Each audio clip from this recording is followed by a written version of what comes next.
to the flag of the United States of America and to the republic for which it stands, one nation, under God, indivisible, with liberty and justice for all.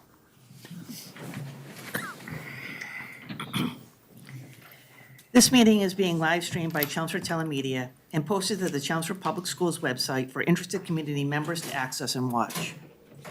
In-person public participation will be taking place tonight in accordance with the Chelmsford School Committee Public Participation Guidelines. Anyone speaking tonight during the public input portion of this meeting has notified the superintendent's office of their desire to speak and has been provided with these guidelines. Upon request, written comments received no later than 12 p.m. on the day of this meeting will also be read and made a part of the meeting during the second public input session. Hi. I don't believe we have any members of the press that are attending tonight. So welcome to tonight's school committee meeting. Our first order of business is to approve the minutes from our meeting on October 18th. You weren't there. Oh, I make a motion to approve the minutes for our meeting on October 18th. Second. Does anybody have any corrections? No, I would just like to say, looks like a new format. I like, very thorough, so I like it. Yes, thank you to Robin. Robin stepped up in Sharon's absence and took but no, she did a very nice job. All right, anything else? All right, all those in favor? All right? Abstain, okay, so 4-1. All right, now, let's see, next up we'll hear from our Chelmsford High School student representatives. All right, hello everyone. So the Scout Troop 81 is doing a Thanksgiving food drive in conjunction with the Merrimack Valley Food Bank in Lowell. And we are taking donations at the main office at the high school.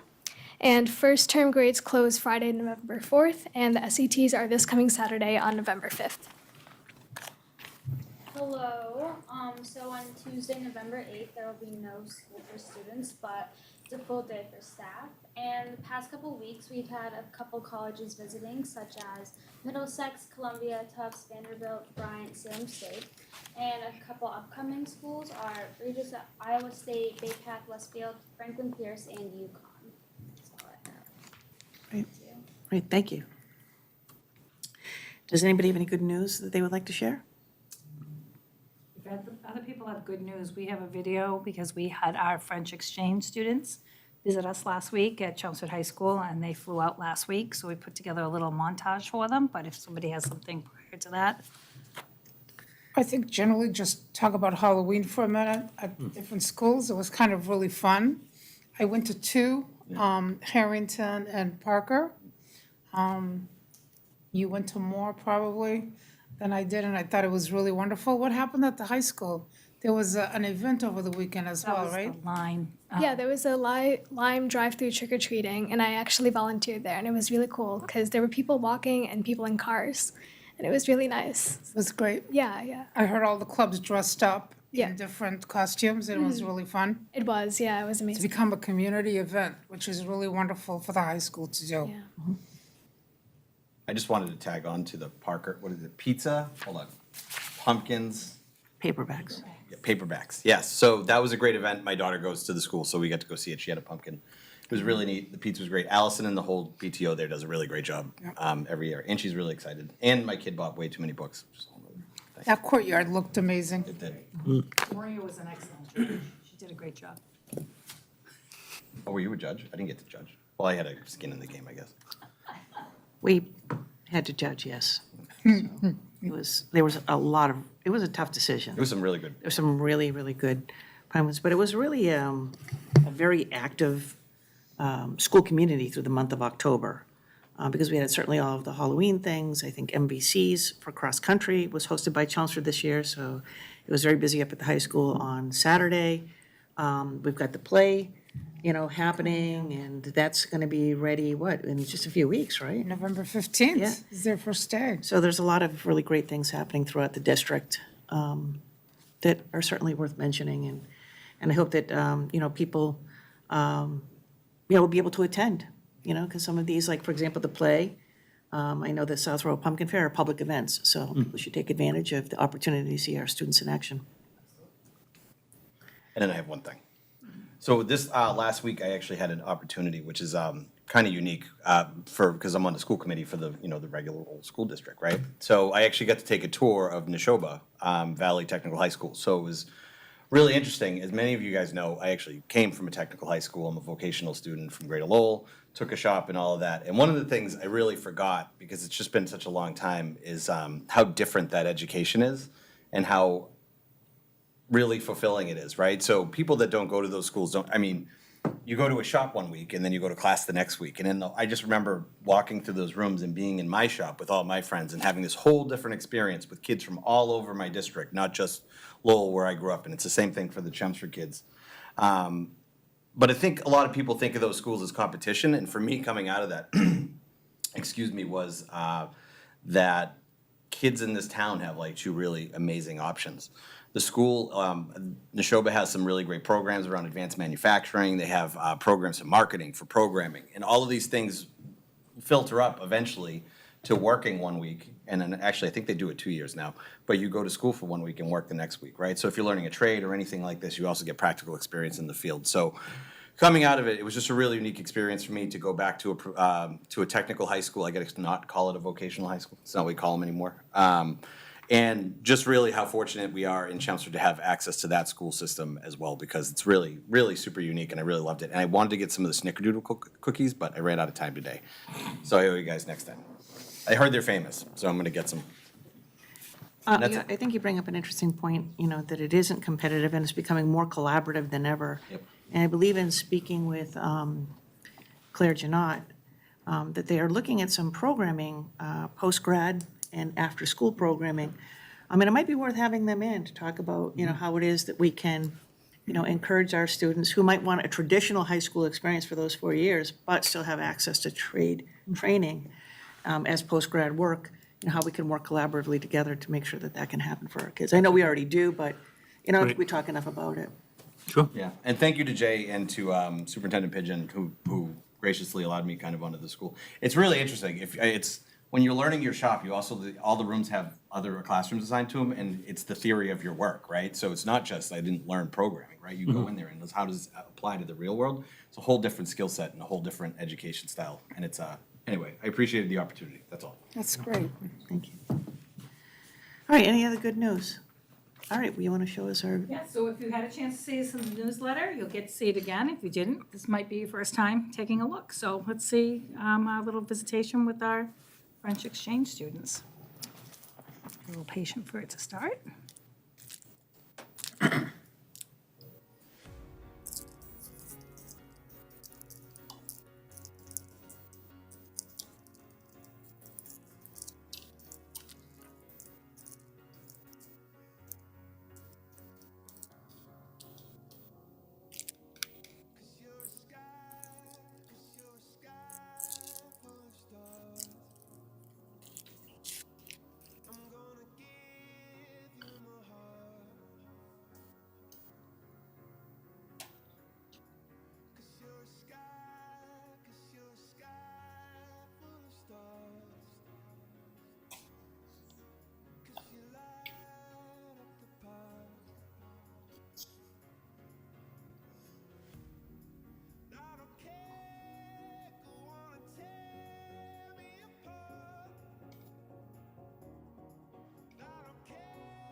Guess breakfast was a hit. They loved breakfast. They were not used to having, such a lavish breakfast, but Nancy Antolini, I'm sure, gave them the best. But lots of tears, lots of hugs, lots of great friendships and memories. So we're happy to have them and looking forward to some more exchanges as the next few years start to come along. Yeah, just thanks to our families, our host families and staff who put a lot of time and effort into obviously taking these kids and staff members into their homes, showing them around not only Chelmsford, but you saw them all around New England, going to different places. I think it is a great experience for obviously these kids coming over, but even for our kids to make those connections. I know they're very excited, both the kids who are going to be going to Spain and these kids who are going to France in February are really excited about that opportunity. So all in all, on our end of it, it went well, both Spanish and French. So we're looking forward to our kids getting that opportunity this winter. Did you guys have a chance to meet many of the exchange students? Yeah, I met a couple of them in one of my classes. Were they enjoying their visit here? Yeah. They liked Right. it. Yeah, I also spoke to a lot of them. They loved it here and everything.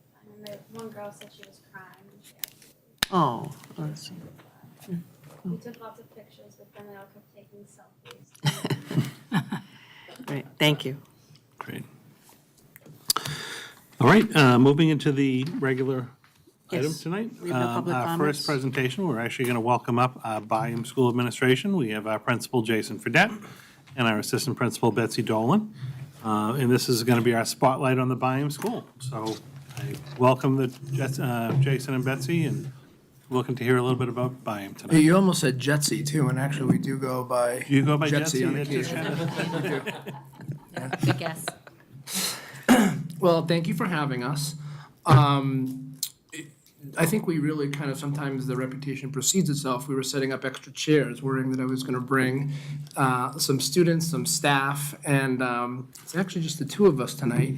And we were told to keep it under like an hour, so we're going to come in at like 57 minutes, if that's good. No, just kidding. That's a bad joke for all you at home. Got some laughs here, maybe. But we're trying to think of a theme on what to do, and we have every other week a team leader meeting where we have leaders from every grade level and different different section come together, and this was something we posed, and we're trying to do something a little more fresh. I think the last few years have been a very kind of a weird report out.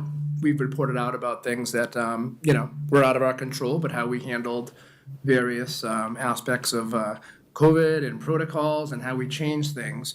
And we thought that it would be a great idea to bring you kind of just a day in the life of Byam.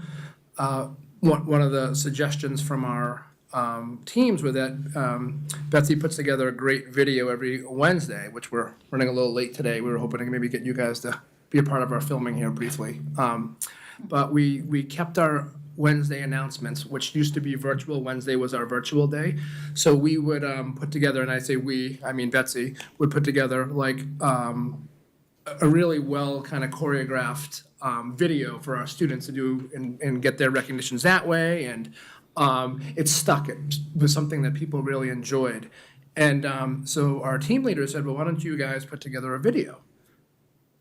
So we did decide to put together a video. And what I think the beauty of this is, it's only going to come in about 10 minutes. So if I, keep remarks to about 4 here, we might be in around 15.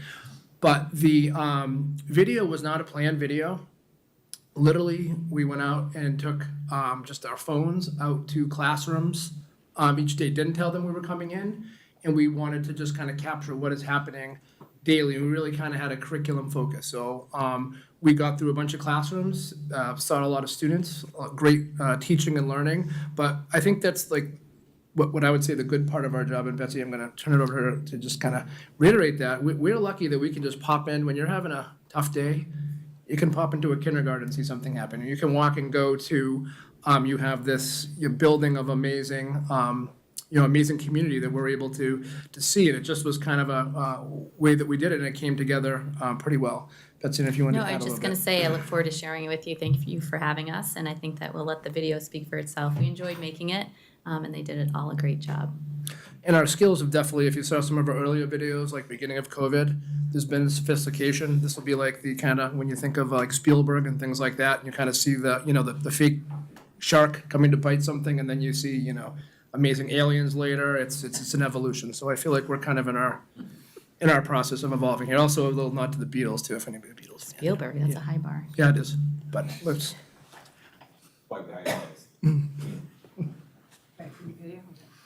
Cue video.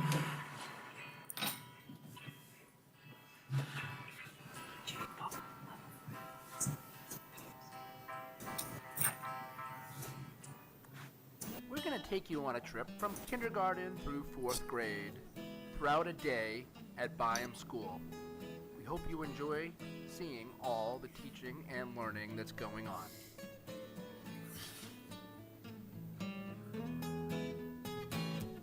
First, we'll stop in a kindergarten class. I swear that wasn't me. Foundations lesson and using a word wheel from Fun Hub to blend sounds.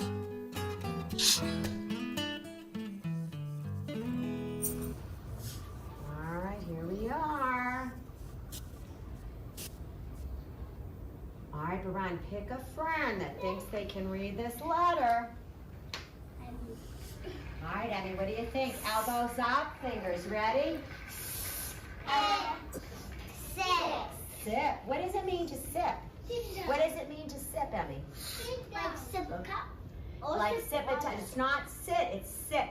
So like sip a cup of what? Water, or maybe hot cocoa, or milk. All right, you ready? Orange juice. Or orange juice. Here we go.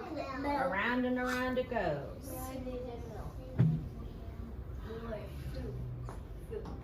Ooh, raise your hand if you think you can read that word. All right, pick a friend, Baran. Up, well, let's tap it out. Ready? Let's try it again. Add. That's our new letter, right? Mad. Next, we'll visit 4th grade, where students are using their Chromebooks on Google Classroom to access math expressions and also use iReady, as well as 2 students who are working in their math goals activity.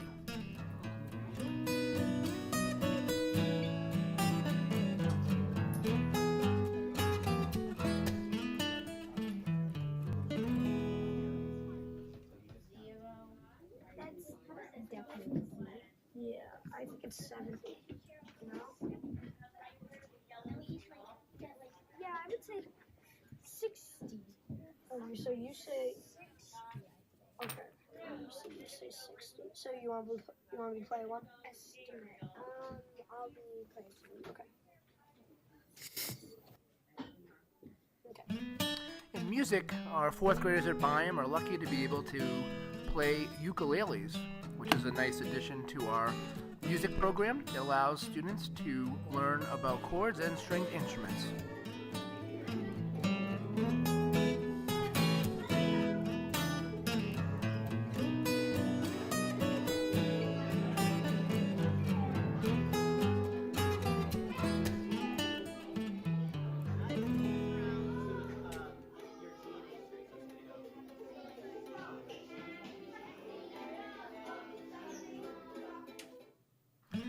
In this 2nd grade classroom, students are working on an informative writing piece.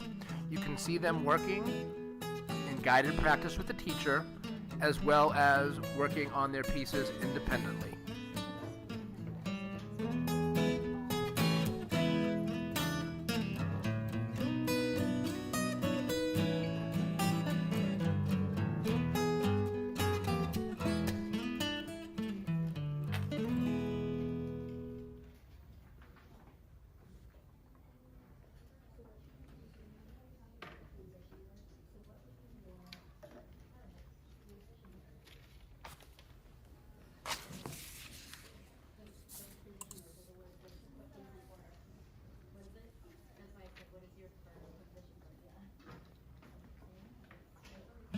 In this social studies lessons, 4th graders are comparing civilizations from the Americas. But if those were you look at it from over in front, it Yeah. looks like a real house, but there's like an opening right there, so they didn't really have like a full wall. Yeah, so I noticed that you use the words like real house and things like that, right? Don't these look a little bit more modern? They look a little bit more like homes that we would see nowadays for some features. What things do you notice in these homes that are similar to things you have in your house? Tucker? There should be more than one floor with a tower. Yes, right? Multiple levels. Have we seen that yet in history from what we've been learning about? No, right? So that's really impressive. Alex, what do you see? Windows and also maybe there's a green table because there's so many trees around. Yeah, there are trees around. But where do you notice the homes are? Where are all these homes being built? Because that's a little unusual. You're right, though, Alex. The windows is definitely new, and that's really impressive. What do you see, Jacob? In like a mountain. Yeah, it's kind of built into the cliff. In physical education class, you can see our students playing a game of scooter bowling. This fun game gives them a chance to practice important physical fitness skills.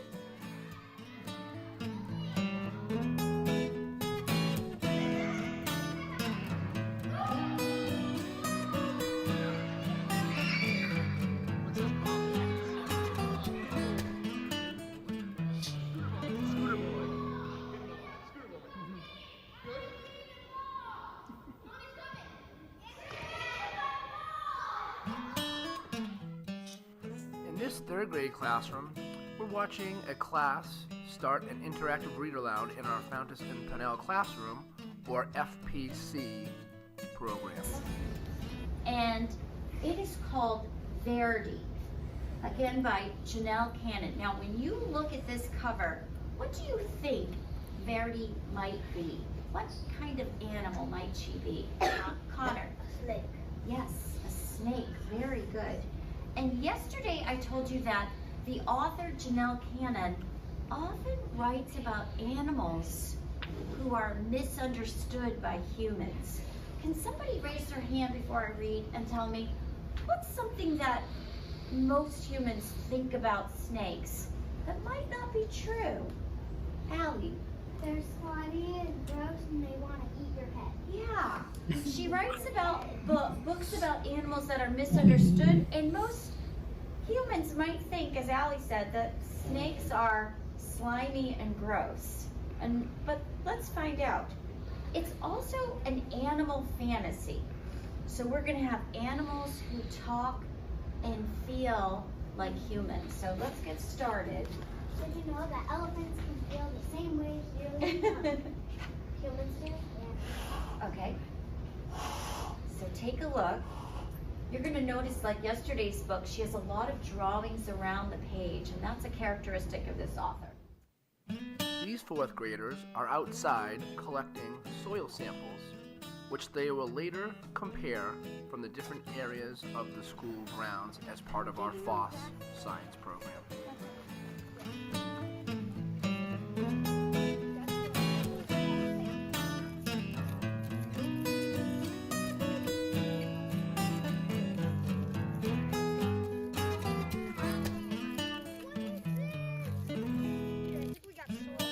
You're doing the samples of it.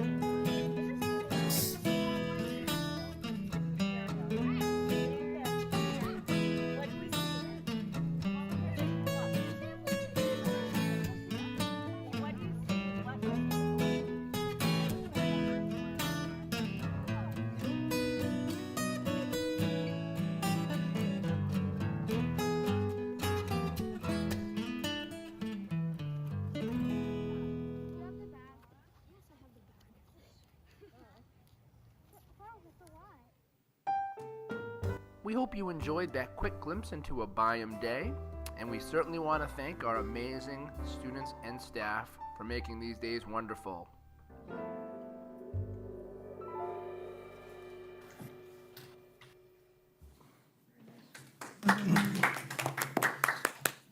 That's it, that's us. I was, I mean, I don't know if they make it a clock on it, but I feel like we're really. What's that? I'm timing it. Timing We're it, at yeah. 13 minutes. I'm gonna get all the 54 texts about the seconds. time, you know, so we can walk out of here, so. But we're certainly happy to answer any questions or take any comments. It was, as Betsy was saying, it was fun to make, and it's lucky to be able to walk through, and that's just one day, honestly. It wasn't set up, and to go capture all that amazing pieces of curriculum and teachers delivering it and students really being engaged in it, so very pleased to share that. Thank you to your teachers for agreeing to be part of the video that we were seeing We didn't today. agree, we didn't do like a waiver or anything, we said this might be happening. Thank you. No, they're always great at volunteering to Yeah, put things like this together. Really and it's appreciate great. it. I know it's not easy. It does seem like things are getting back to normal, too, which is, Yes, as you see, yeah. the kids are able. I would agree, that would have been a very different day in the life Right. the last couple of years, and that was, I think, part of, just kind of having a little snapshot of it like that was nice to see, that we were seeing kids collaborating so much more than we've been seeing. I just wanted to quickly say, first of all, I forgot to mention this, the trunk or treat was awesome this year too, at the Byam. So great job on that from the PTO and you guys for managing that. And then both of my kids have ended up going through the Byam, and it's been just an awesome experience. So thank you for the work you guys do. Ian loves the school, Ella loved the school until she, 4th grade, missed all of that, but. Yeah. But Byam is a great school, great program, great teachers, and just all around fun school, love it. Thank you. It just, my 2 cents. I appreciated the video, I think, for a couple of different reasons. As you alluded to earlier, the last couple of years have been very different than a typical school year. I think this school year has felt more normal, if you want to call it that way. We still have issues, but the more traditional issues you would find during a school year with students and behaviors and things like that. But the schools are doing a really nice job of trying to kind of bring back that more normal schooling. But it was nice just, and I know it wasn't planned, but as you went through the school, to see all the different programs that we're utilizing, whether it be I believe it was kindergarten with foundations, and there was an FPC classroom, and even the collaborative work that was taking place with the math lesson. So it really is nice to kind of see that. We have focused a lot on SEL in the buildings, which still is a huge part of the day in the curriculum. But it's nice to kind of see, or for our science kids too, with the kids outside, it's nice to see some of the investments we've made in the curriculum areas highlighted today as well, without actually doing a separate presentation on those. But it's just your random walk through the school on any given day and kind of seeing what's happening in the classroom. So I very much appreciated that glance, and I'll leave it up to others for questions. Yeah, not questions, but I wanted to also tell you that my impression was it would feel wonderful to go to school every day and learn and be part of that environment. That's what I saw. It looked really great, curious minds who want to learn and people there who want to help them learn is what I saw. And I think that's really wonderful.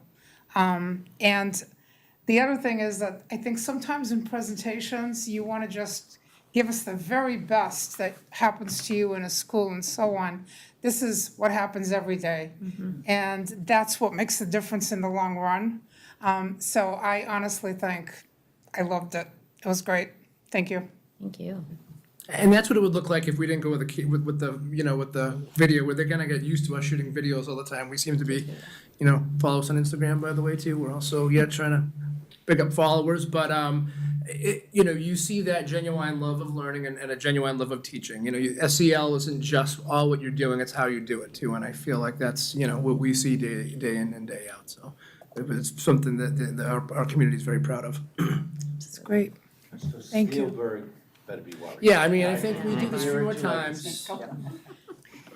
I wanted to add that I think it's really great for us to be able to show what, schools look like, over the course of the day. Because, we saw a blend of technology use and also traditional paper and pencil. We saw kids working independently and collaboratively. We saw hands-on kinds of things when they were doing the soil sample collections and things. And as I said, more of, with the writing, prompt that they were working on, some teacher-led activities, and then students, working in smaller groups. So this is what education looks like, and it's really terrific to be able to get a chance to see that. It's also really great to get a chance to see what teachers have to do over the course of the day, right? Because it's taking all of those things, over the course of a day or a week, and using those skills to be able to help educate our kids in the district. So it's nice to be able to see it in action, as I said. So thank you. Thank you. Great. Well, thank you for coming tonight. We very much appreciate it. Have a good night. All right, you too. All right, we'll transition to our second report of the evening, and this is actually Assistant Superintendent Hirsch is going to review last spring's MCAS results with us, so we will turn it over to her. Okay, so it took us a little while to get all of our data back and have a chance to kind of digest it. So tonight, I'm just going to give you an overview of district, school data, and then it's important to look at the subgroups as well, just to see where Chelmsford has been and where we're going moving forward. And as we all know, our MCAS comes from the Department of Elementary and Secondary Education. This is their new logo. Jury's still out over it. There's a lot of, questions around. It looks a little bit like somebody else's logo, but this is now the new logo when you look for Department of Elementary and Secondary Education. So first things first, each year, typically, the department gives the school district an accountability rating. We haven't received an accountability rating since 2019, prior to the pandemic. However, in order for the department to fulfill their obligations around their federal grants and everything else, to find out where the lowest performing schools are, they need to give accountability percentiles to the different schools, right? So this is their way to be able to make sure that schools are not in the lowest 5%. Don't worry about that, Chelmsford's nowhere near that. When it comes to percentiles, just remember that's not a percentage.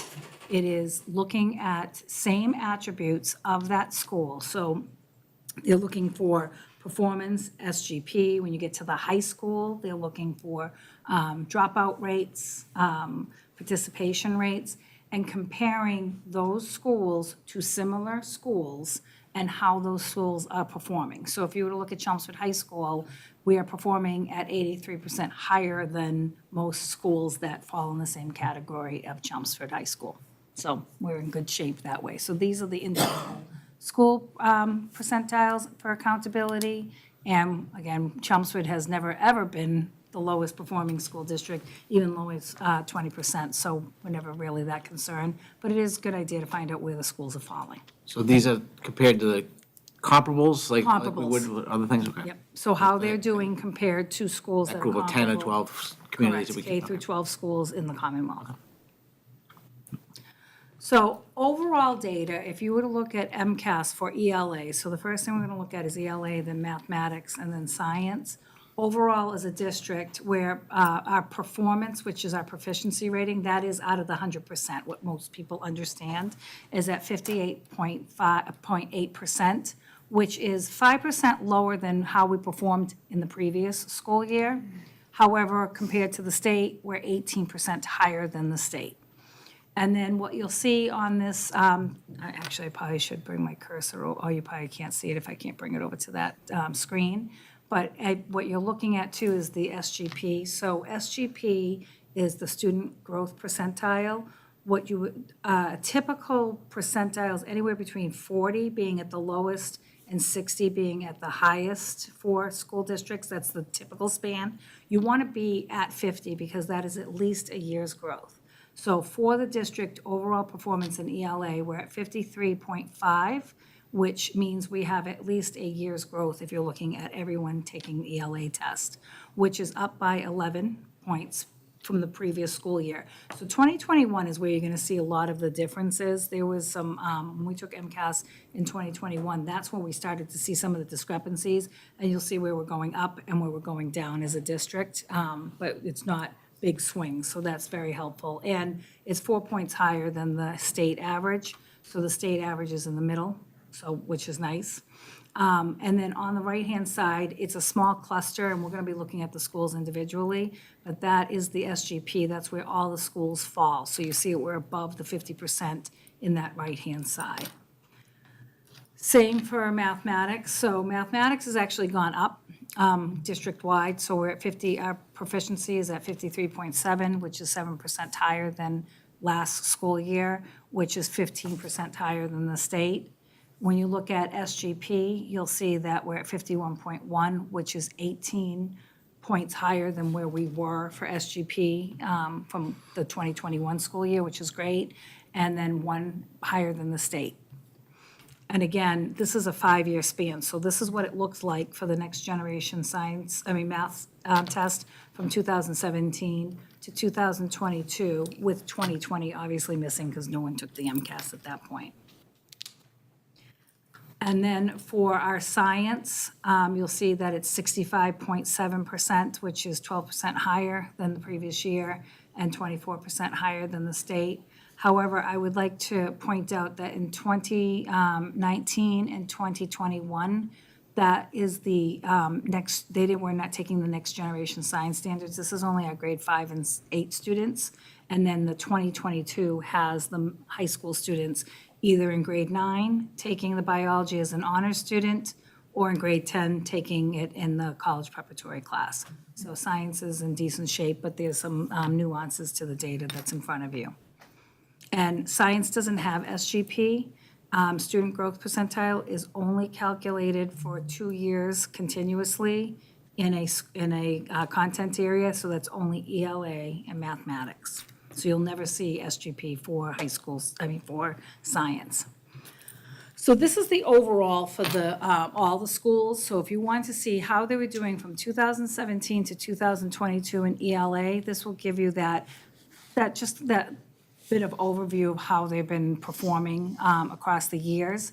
You'll see in Chelmsford High School, 2017 and 2018, there is no data for proficiency. And that's because that was when we transitioned into the next generation ELA test. You're going to see the same thing for mathematics as well. So this is how the district's been performing. So we're a little bit up, we go a little bit down in 2021, and then we're starting to see that trajectory go up again, which is what we need to see. And then for mathematics, same thing. You'll see that the missing data for Chelmsford High School because of that transition to the next generation math test. And you'll see that they are starting to go up in their performance. And this also gives us a breakdown of how students are doing by proficiency by school and then grade levels. So if we dig a little bit deeper. This is just, how in general students are doing, but we're looking at actual grade levels at schools and by students. So that work is actually done at the school level with the teachers during data meetings. And then one of the timelines here that you'll see on the side with the line bar, it gives us an idea of how we're doing as a district compared to the state. And then it's kind of hard to see because I have all of the schools in here at once, but there's another middle line in the middle of all of those colored lines, which just gives the district perspective of how all those schools are doing. So we're following the state, how the state took a dip, but we're also following if there was a dip district-wide based on our averages. And then in science, again, Chelmsford High School has no data for 2019 and 2021. There was the legacy test that was there, and then also there was the competency determination waiver for our students with the seniors, the class that's graduating now, as the last class with that waiver. And again, their performance was very well. So 2022 is the first time they took the next generation science standards, along with grade 5 and 8, that test, and they performed very well at Chelmsford High School. So this is freshmen and sophomores who are currently now juniors and sophomores. So SGP over the 5 years for ELA has held pretty strong. It usually does. We've seen some dips again in 2021. You will not see SGP for the elementary level because you need 2 years of data. And they didn't have that 2020 data, so you're not going to have data for SGP for our elementary schools in 2021 because there's no 2 years. And that's only for our fourth graders. You will not see SGP for a third grader because there's no 2 years of data ever for the third graders. Mathematics, same thing. You're going to see that dip in 2021 for students. However, they're recovering back, especially at the high school level. That's where we were hit hardest, I think, in our middle grades and then at the high school level, but we're starting to see that upswing. There was a conscious effort from all of the schools to really look at certain domains that were going to make a difference. So in math, you're always looking at number and operations and algebraic thinking. So we noticed that even in our beginning of the year data that we're seeing an uptick for students because there was a lot of lessons put in that, because those are the two foundational domains for math. And in English, obviously, it's your, phonemic awareness, phonics, and then vocabulary. So there was some conscious efforts put in to make sure that if we have a gap, if we only have so much time, which standards are going to be the standards that we really have to focus in on for students. So that's going to take, it's going to take a few years to see that recovery, but at least we're seeing some, changes for our students that are currently with us these school years. So I thought it was important to look at the subgroups as well, because we were looking at all students. So there's a few things, I have a few confusing slides coming your way, not so much for grades 3 through 8 and science 5 and 8, but when we get to the high school, there's some changes. So these are the proficiency ratings for MCAS for all students, grades 3 through 8, and in science 5 through 8. So you will notice that it is consistent no matter what test that they're taking. The tests are calibrated to these expectations. It's important to note that because it's going to change when we get to the high school. So overall, what we looked at was, how were students performing prior to the pandemic and now after the pandemic? Now, I'll tell you, in each of these slides, we've gone down a little bit in our achievement, but it's not a significant amount that we're not going to be able to close those gaps. So if you take even just all students, 2019, the average score for students was 509.3. 2022, it was 502.2. That is not a huge change. But then if you look at each of the subgroups, although some subgroups are not performing above 500, which is meeting the standards, they're close to it, and then their change was not significant enough that we were that concerned that we're not going to be able to close those gaps. And this is ELA. If you see a dash and then only a number, a subgroup, in order for them to calculate it, they have to have 20 or more students. So, for example, American Indian, Alaskan Native, you'll see that there was only 4 students, so we don't have the calculations for those 4 students. We'd have to go look at them individually.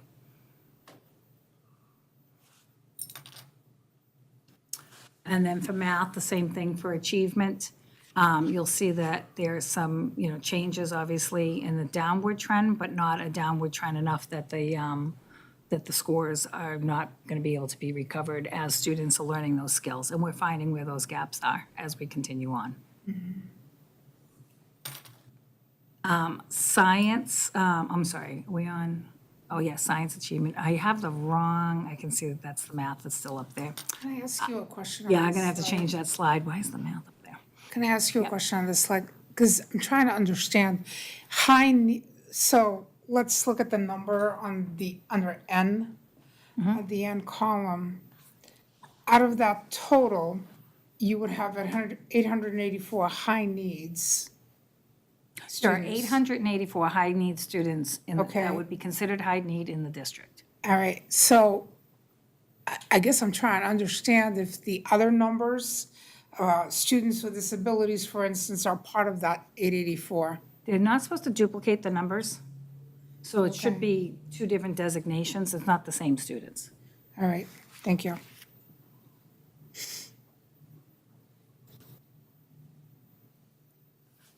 I'm going to have to come back with the other slide. I'm going to pass past that one and just go to the SGP because that's the math one. So same with SGP. You'll notice that we either have gone up, gone down a little bit, or stayed the same for ELA in our subgroups. And that's what you want to see, because even if a student is performing at partially meeting expectations, you want to see that they've grown within that category, not that they're staying stagnant or going backwards. So, because you can't expect a student to go from partially meeting to exceeding, but you want to see that they're making movement to go towards meeting. And we're noticing that we have at least a year's growth happening with our subgroups. And same in mathematics. So we have some ups, some downs, but again, it's not a big swing. So this is the slide I think that hurts my eyes the most. However, these are the changes that are important. About 2 months ago, I had brought to your attention that they changed the proficiency ratings for high school students for the classes of 2023 through 2025. These are the changes. And what you'll notice is that from 500 and above, there's been no change. All students meeting expectations have to have at least a 500 up to the 529, and then exceeding is always going to be 530 to 560. That hasn't changed. The changes have happened in the partially meeting and not meeting expectations in ELA, math, and science. And you'll see that there's like an upper part and a lower part, and that's where the changes are made. The harder part, I think, for everybody, as we've been working through this, is that when you saw the 3 through 8 information, it was all the same. Every scoring was the same for math, ELA, and science. We have different proficiency ratings for ELA, math, and science, and some of them are just by a point, some of them are within a span. So this just gets a little tricky when we're trying to make sure that students that are partially meeting have passed but still need to have an educational proficiency plan in place is handled. However, the not meeting expectations and requiring an educational proficiency plan is where it gets a little tricky because some of these kids would like to retest or we would want to retest them to have them with a passing piece. However, they will get a high school diploma. So they still will have met their competency determination if they pass their educational proficiency plan, which we put together for them. But they may not have passed the MCAS, which I think is new to all of us in general. So this is, like I said, a very tricky slide. It takes a little time to sit with it. But the changes are in that partially meeting and in the not meeting expectations. Can we just talk about that one for a second? Sure. Because it is a little mind-boggling. So in particular, I'm looking at the not meeting expectations with the partially meeting expectations. So let's look at math. 469, they did not meet the expectations, but they're going to take their EPP classes. They did not pass the MCAS. Correct. They're not meeting expectations. So They passed, but They they did passed. not meet expectations. They're in the top part of not meeting expectations, which is 1 point. If you look at the math in between, it's a 1 point difference between a 468 and then a 469 or a 470. So not meeting expectations with a 469 means they passed. Correct. Okay. So they would take their EPP classes and be eligible to receive a high school diploma. Correct. It would only be those students, if we stick with math, which is in the middle, with a score of a 440 to a 468.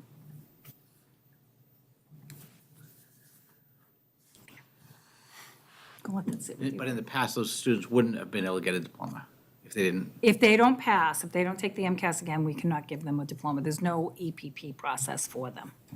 In the We not have meeting to expectations did not pass. Say it again. In the not meeting expectations did not pass. They would have to do the retake. We would have them retake that Right. test. The not meeting expectations, 469 means you passed, Correct. and you have to take your EPP classes. Correct. But you don't have to retest. But you don't have to retest. 1 point. You'll see that across the board. Then why do they say not meeting expectations? I think that's an argument for another day and another group. But do you know what I'm news is- saying? I mean, this doesn't even make sense. The good news is, very few students don't pass the MCAS at Chelmsford High School, so we're not I talking about a understand. very, very large number. But that just, Do we know that data? We do. I know exactly who the students are, and they're being But retested. I'm sure it's a bigger problem in other districts where there are a lot of people that. Correct. I can't, their testing must be Yeah. crazy, because we have the retest, the November retest are coming up next week, so we will be retesting them. I find it frustrating. Okay? I knew this was gonna be a troubling sign for you. I'm sorry. It's okay. But, to say to a student, you didn't meet the expectations, but you passed. Yes. Okay, thank you. I think the students are probably happy that they don't have to take. I understand that, Okay. and I'm happy for them. Me too. But we're talking a very small number. I understand, but it just, Not sensing a lot of happy in the tone. No, I mean, it Toss it just, out there, why just not saying. just call it partially meeting expectations for the whole thing then, for 469? Why not just do the whole thing? I just don't, you know, but this is why. Staying out of it. I'm staying. this But is then you why we- pass, but you only partially made them too. If you go down I one more, understand. you get I don't know. I don't know. No, but you partially made it. I know, and I The other agree, hard Dennis, part but- is that that's just math, that's one point, but if you go to English, it's between a 455 and a 469, so why is there a span there? Like, these are the questions that we've been asking of, why is there a span for English, but for math, it's 1 point? And then you have a span for biology, but it's 2 points. It's just, it's a little and it's not the same proficiency, like, we knew that the 440 to the, this. Right. We knew that It was that standard. Right, this is Yes. not standardized, for a standardized test. Thank you for letting me know. Our students are doing very well, we're very proud of them. And yes, absolutely, and that's a credit to our staff and It families. is. But this is, So, looking mine. at those subgroups again, moving on from that slide, you'll see that at least our subgroups are holding their own. If there is a dip in any of these content areas, it's very small, and we expect our students to continue to do well. And same for math. And then I just only have one more confusing slide, I promise, and then I'll be able to take some questions for you. But when it comes to science, it gets a little confusing because in 2019, they took the legacy biology test, which was, the proficiency levels were different. That was the old 240, that whole group. The CPI, which is the Composite Performance Index, was at 92. We can't compare these scores. However, if you look at our scores for the first time, students at Chelmsford High School took the next generation science standards. Those are pretty, very good marks for them, even in the subgroups. I have a question on the EPP. So let's think about ELA, EPP. Okay, Okay, you have to take 4 years you do. English. So how is that different in an EPP then? Because what will happen in the EPP is we'll pull out exactly what standards the student was deficient in. So it may not be all of the standards, right? It could be in one strand, and that is what the teacher will focus on. If that teacher says that, Linda Hirsch has met the requirements with those standards from the lessons that have been taught in their English class, they have met their EPP requirements. So it's a little bit more focused. I understand. All right, thank you. So it's But not we just a actually matter of give taking those- the class? Yeah, we give those, Okay. so they still have to take the class. Right, no, I But understand. they could not, they could say, well, they're still very deficient in this. Okay, But we give them the actual where the students are deficient so that the teacher focuses on those as they continue through their coursework. okay, that makes me feel maybe a little bit better, but I guess Yeah, the it's not point. just take the Right, that's classes, the 'cause point why that I take want. the test? Right, well, It would be a waste. exactly. So thank you. And same with SGP, we're holding pretty strong. You'll actually see some of the subgroups going up, which is encouraging. You want to get them as close. So that 40 to 60 range is like the typical growth, but you really would like to see them closer to 50, where most of them are at 50 or above or very, very close to it. So we don't have any high school concerns. Where you see the dip is in math. This is where we're finding that the growth isn't coming along as strong as it did prior to the pandemic. However, we're anticipating that those students, the math teachers specifically, I mean, that is like their wheelhouse. They know exactly what units and what they have to actually focus in on for those students. They're usually the first ones, like, we need to really do more lessons on this because they're looking at, they're very concrete sequential, and they know that the students can't technically move on if they're missing some of their foundational skills. So there's been many adjustments happening at the high school level for math. And that was it. That was the end of that, how we did for MCAS. So if you had to summarize it and if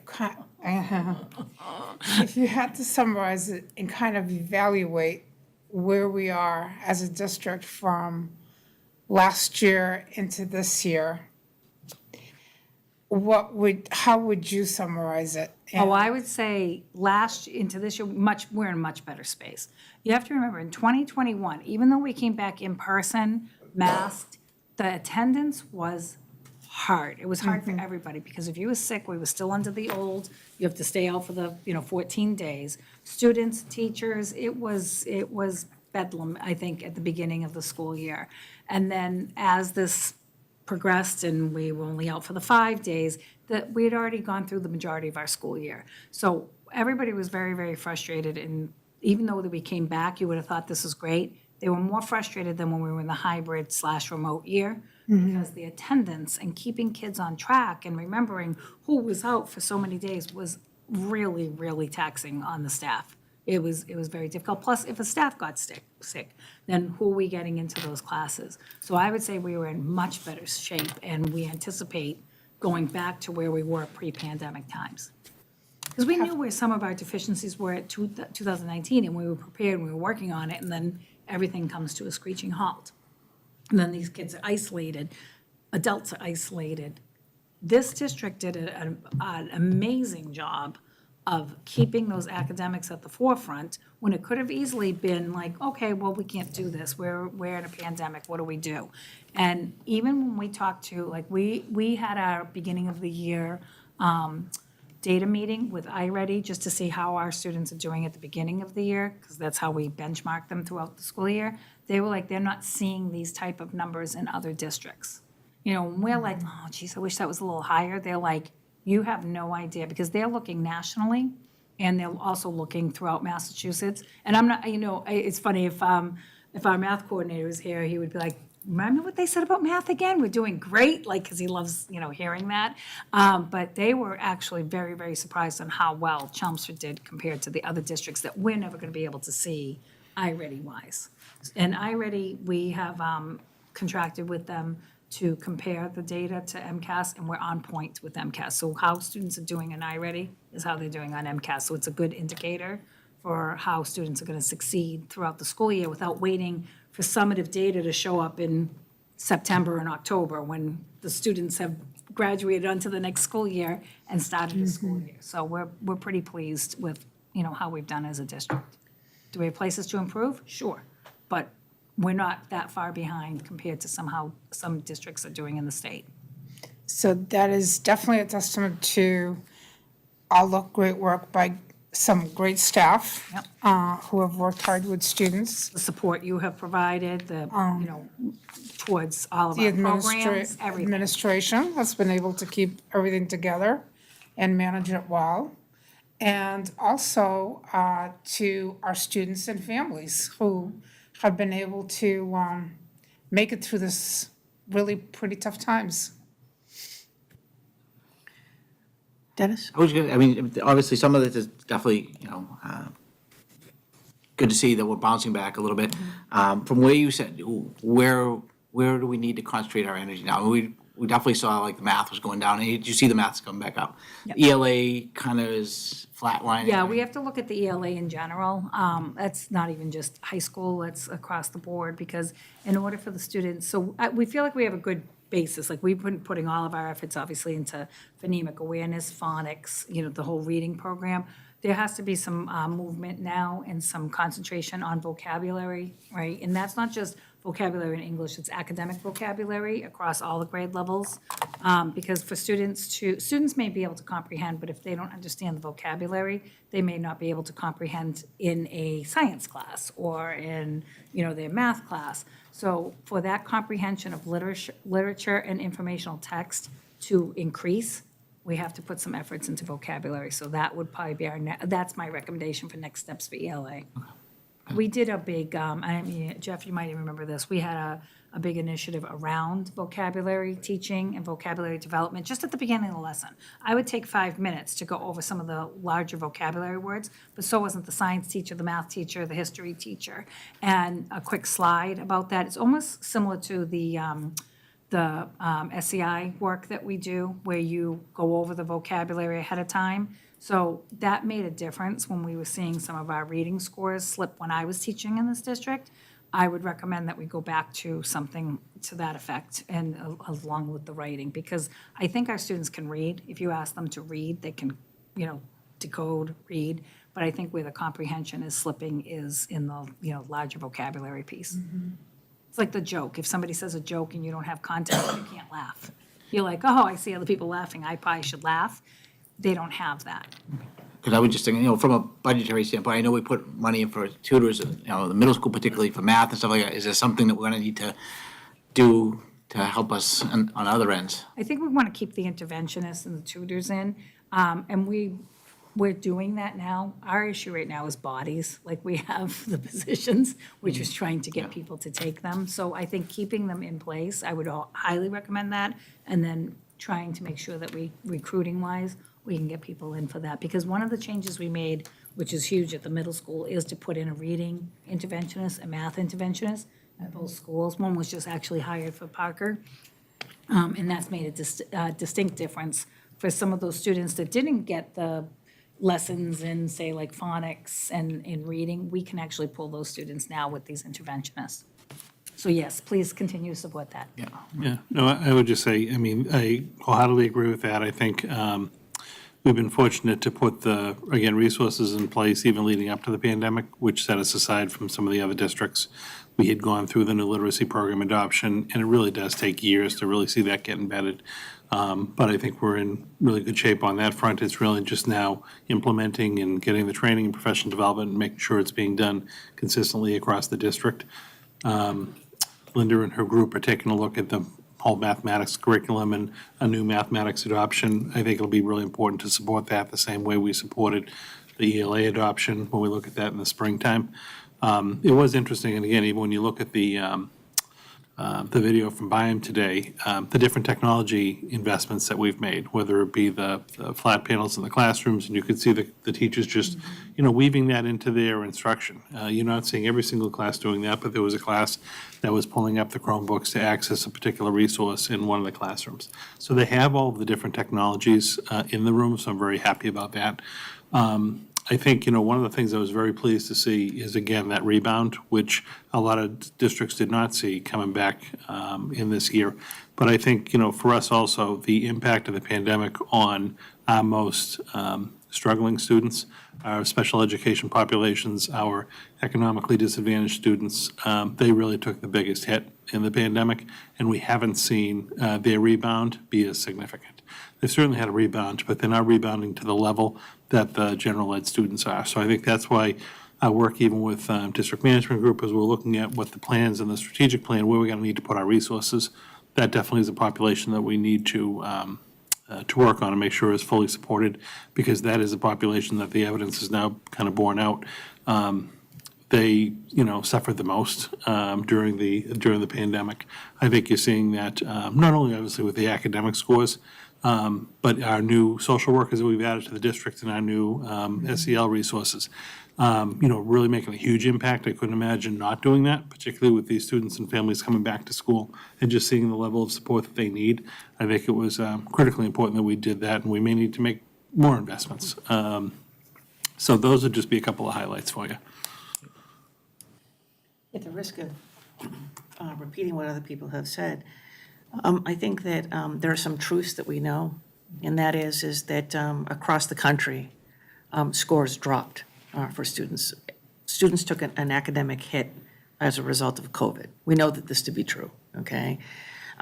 We also know that despite taking a bit of a hit here in Chelmsford, we seem to be recovering well. And in the areas that we need to recover, we have plans for that, whether it be identifying the areas of need, adding the interventionists and things like that. I do have a question. Are we still doing iReady in the 9th grade? No, so they're moving to another platform. So Okay. after we took the feedback and looked at the program itself, there was a few glitches where even like, say, for the mathematics, it was telling us like maybe there was a deficiency in algebra, but it wouldn't tell us where, like when we dug into it deeper. So they're actually moving to do the IXL as a benchmark, and they're working on, well, they've already started with that, and they're working on a plan to just make sure that they can get more data from it and what they're trying to get for it. I think it was a much better platform for high school. Okay, so we have these, programs or staffing in place. We're trying to balance all of this with the social emotional needs, which we've also identified as being an area that, kids are letting us know that they're really struggling in. And we're working with the DM group in order to be able to take a look at our special education population. I do think, obviously, we need to keep an eye on the high needs, low income, and EL population as well, which will not be covered by the DM group, if I'm correct, it's just be special ed. Well, it is special ed, but a lot of those students fall within those categories as Agreed. well. Yes, okay. So I think, all things considered, between, what we're seeing as a result of COVID, which, again, we know that this happened throughout the country, and what we're doing, and the amount of drop that we saw in rebound, I think we're in pretty good shape. I think we just need to keep on identifying those areas that we're looking at, and figuring out how we're going to improve. Keeping kids engaged in school. Exactly. Coming to school, right. Have we seen an uptick in attendance this year? Attendance is better. Okay, I still think there's some work to be done around that, but it's not nearly the way, like, there were students that didn't even want to come back, right? Just because Right. they were in just these bad patterns. Right. But a lot of those patterns have been broken. now we still have the 5 days of being out, right? If you're test positive and symptomatic for COVID. Are we seeing a lot of that happening right now? No, okay, Not too much. It's just the 5 days if you test positive. okay, But no, we're not, yes. Yes. Kids and staff do contract COVID, and they're out for the 5 days. Certainly not as significant as last year, okay, and nothing to be alarmed about. all right, great. With the 5 days too, a kid might test positive on Wednesday, so he just meets Thursday, Friday, comes back, because. Right, the- right. So you don't have the 5-10 day Right. absence that you had Right. last They year. just wear the mask for the Yeah. 5 days. Right. You saw a few kids in the videos with masks on. They could have been recovering, or they could just. Just take wear a choice. mask, Right. right. All right, Well, certainly, even the cases that the students are coming up positive, we're not seeing any cross-contamination within rooms and things like that. all right, thank you. Does anybody else have any other questions? I think the challenge this year is, making sure we keep the classes staffed and the whole district staffed so we can continue this and move it forward, but it's a challenge. I think what's been helpful is we've been able to gather our data faster, using different products, dashboards, rather than the old, like, go to 4 different places to find it. So the more we can get it in quicker, the faster you can make a plan. Yeah. Linda, are we, so we're seeing obviously, some of these areas that are not recovering quite as quickly. Are we seeing the same type of results in iReady and things like, so is this consistent? You know what I mean? Because there's kids who just simply don't do well, Yes. with standardized testing, right? So we're seeing consistency in terms of the areas that we need to identify or that we have identified, and that we need to move forward in. I can overlay the same students based on MCAS data and iReady data. And it'll be okay, I perfect, mean, thank you. A few here, off here and there, but. Yeah. And that's just one piece, because there's some students that I'm like, wait a minute, how come they're doing well in this, but they're not doing well here? But there's more to it. Sure. And that's at the school level, and they know, okay, well, there was the situation that happened. And then we either retest them, Right, right. or you'll see the score go up. Yeah, I guess I was thinking in the idea of like a second opinion, right? Right. Okay, and if they're the same, then you know that there's a problem and we need to The figure out. difference is that MCAS, we don't get the data until September. Right. And iReady, we have it instantaneously. Right, And right. there's a program behind it for practice. Okay. All right, thank you. Great. Thank you, Linda. Moving on to our third item of the agenda this evening. This is going to be our initial discussion around capital planning and the capital plan within the town that's ahead. So just as a way of background, I don't want people to get confused. So we've been talking a lot about school building projects, and there's some longer-term projects we've been talking about with the MSBA, and we're hoping to do a project with them in the near future. We also, and this is what we're going to talk about tonight, within the town funds between $3 and $4 million of capital projects townwide, so all town departments, including the schools, on an annual basis. And so we actually propose a number of projects each year for funding under the town capital. And those are, in essence, I know they cost millions of dollars, but they're still smaller projects compared to like $100 million new school. So what we did back in 2018, we had Dora Whittier come in and do a complete comprehensive facility assessment for us, look at our whole district, document all of our different systems, whether it be roofs, walls, floors, HVAC, mechanical, plumbing, things along those lines. And they helped us actually rate each of the various systems that we have in the district, and then develop a long-term plan for the smaller or shorter-term repairs that we really need to kind of manage on our own. So we keep a rolling list kind of 5 years out, and this is something that the town does as well, to be able to look at and prioritize funding internally within the town for those projects. So what I provided you with was an updated list for fiscal years '24, because when we go to town meeting in the spring, it'll be April of '23, and we're actually requesting money to be available for July 1, '23, which is fiscal '24. So we're looking at fiscal '24, 5, 6, 7, and 8. And on this spreadsheet that we use for tracking purposes, I removed all of the programs because we'd had some deferred projects from previous years. We actually funded some projects on our own with our one-time money. So any of the projects that are actually been funded, whether they're complete or we still have a handful of projects that are still in progress, they've been removed because we don't need additional funding for them now. And then any of the projects that have been deferred from previous years, I always kind of carry those on the spreadsheet. And those are the two projects, we actually only have two at this point, which had been deferred in previous years. And one was the McCarthy elevator, and then one was the Chelmsford High School elevator. And I always, kind of list that, and then I just, for tracking purposes, list the amount of money that would be associated with that. And then when you look at the '24 column, it only goes about halfway down the first page. Those are all the projects that we were in line to recommend for this current year. The two that I highlighted in red, they're still on the capital plan, but I would recommend removing them. The first one, the center school, the replacement of the corridor cabinet heaters, was something that the town actually funded through the ARPA money that they received last spring, but it just still appears on our list.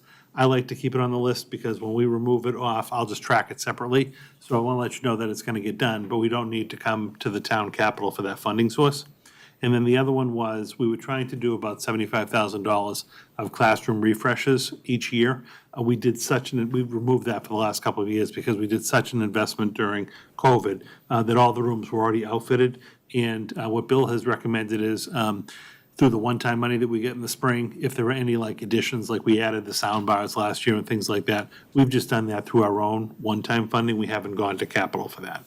So those two projects that are coded in red, I would eventually recommend removing from you, which would then leave, obviously, the two elevator projects, which were deferred, and then a handful of new projects for this year, and I'll just kind of cover them real quickly with you.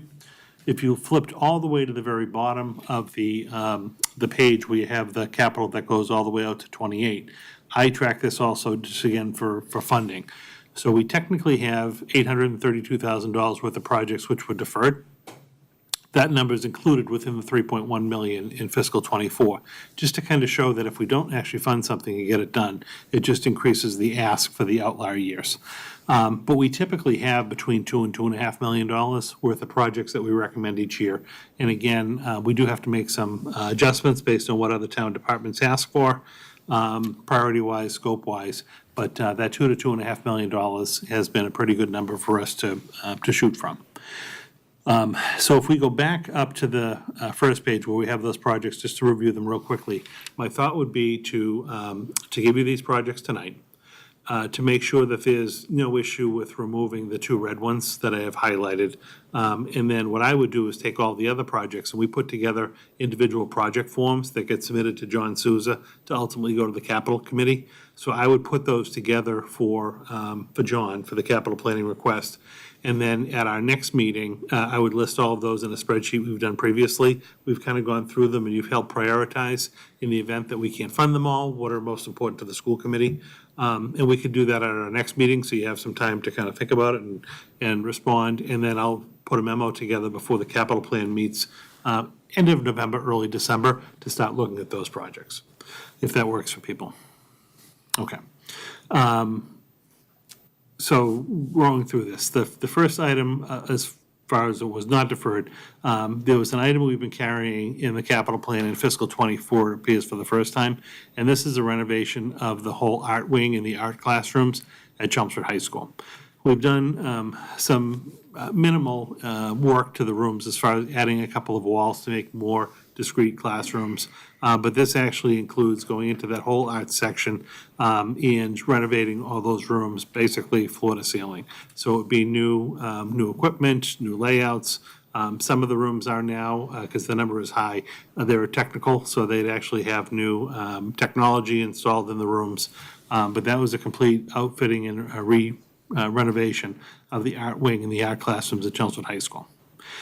The other big project at the high school for funding for this particular coming year is a complete remodel of the kitchen at the high school. So if you recall, 2 years ago, we did the Parker Middle School. This past year, we got funding from McCarthy. The high school project is next, and this is a big project. I think it is actually critical that we do this project because the high school, as you know, serves as kind of the communal kitchen for the district. So they're not only producing all the meals for the high school students, but we also operate the elementary school kitchens out of the high school kitchen. So yes, that's a big number, but that would, soup to nuts, include a new kitchen. Smaller item at McCarthy, and this is one I'll actually check between now and the next section. We had included the whole new kitchen at McCarthy. This is a particular drive that's associated with one of the control units on one of the fans in the hood control system at McCarthy. I just need to verify, it's only $15,000, but I need to verify if that was part of the McCarthy kitchen or not, or why that may have been overlooked. But I'll clarify that for you. The next two is some work at McCarthy and Parker related to the VCT flooring in the halls, particularly in the backs of the building near the modular classrooms. The tile itself is in very poor condition. We've got a lot of chipping, a lot of tiles that are popping up. And in particular, next year, where we're going to be doing that whole realignment of the middle schools, those are educational spaces that are going to be used.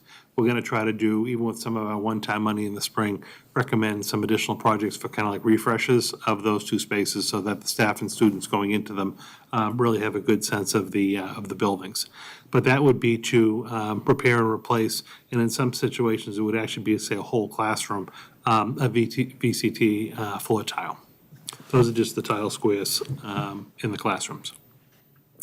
At McCarthy, similar to some of the work we did at Parker and a couple of the elementary schools, they have some stairwells that need to have the replacement treads put on them, and particularly like those last treads, the transition treads need to be colored. So that is included at McCarthy. At Parker, we have the internal elevator of the school is appearing in '24 for the first time. I'm going to touch on elevators in a second, so I'm just going to bypass on that. At Westlands, we've obviously done a lot of work in that particular building. They have an elevator on the list to be replaced internally within the school, and then they also need to have their air handling units and some of the ductwork repaired and replaced within the building. As we look at this again, I know that the number is pretty significant in one particular year, given the whole scheme of things. My recommendation is going to be to, when we focus on elevators, we really wouldn't even have the capacity to do 4 buildings in any one summer. I think it's actually critical that we do the high school elevator, because that is the elevator that we get the most probably use out of, and also condition-wise needs to be prioritized. And I would also recommend that we keep the Westlands elevator on there. Again, just because of the population of the building and the need to ensure that that elevator is properly functioning. Those would be my 2 critical ones. I'm going to recommend that we defer the McCarthy and the Parker elevators out a year. We have not been having issue with the internal elevator really at McCarthy. I know it's been deferred a couple of years, but it's because of some of the preventative maintenance that's been done on it. And I'd like to almost wait on Parker as well. We just did the outside lift of the school, but I'd like to get a better sense for what is the long-term plan for that building. Because if it is going to be a matter of if we get invited to do a new school project and that actually goes forward, that may be something that you actually just do repairs to keep functioning, as opposed to putting in a whole new elevator, which you really can't reuse after. There are some things you can put into a school that you might be able to relocate to another school, even product or things like that. An elevator isn't one of those. So ultimately, when you get the list to look at the next meeting, to just kind of forecasting this for you, I'm likely going to recommend we just defer 2 elevator projects. If we remove those 2 red projects, which I don't think people should have an issue with, that brings our request down to about $2.3 million, which I think is more reasonable and more in line with what, may be able to be funded by the town. So, again, what I would do is kind of move forward, write up all of these different projects, submit them all to the capital planning committee for the initial packet so that they can start reviewing these. Come back to you at the next meeting, help me prioritize them.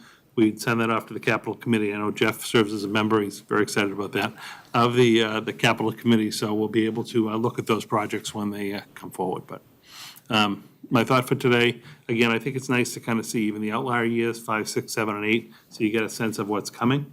I'm happy to answer any questions you have about projects or process.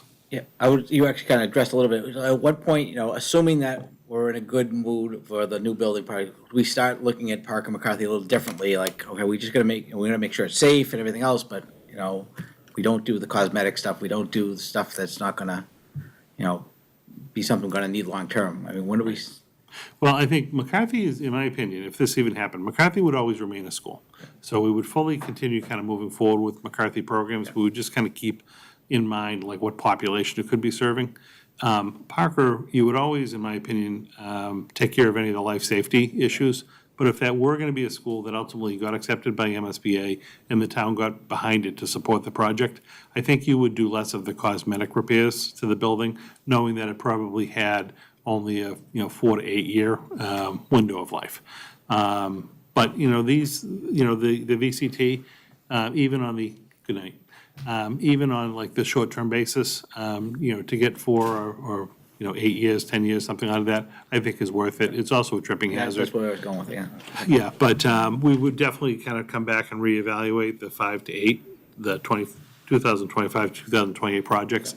And if anything is more cosmetic, like let's say it was just going to be an upgrade of the art rooms in that school. You probably wouldn't go forward with something like that. But I would always maintain life safety.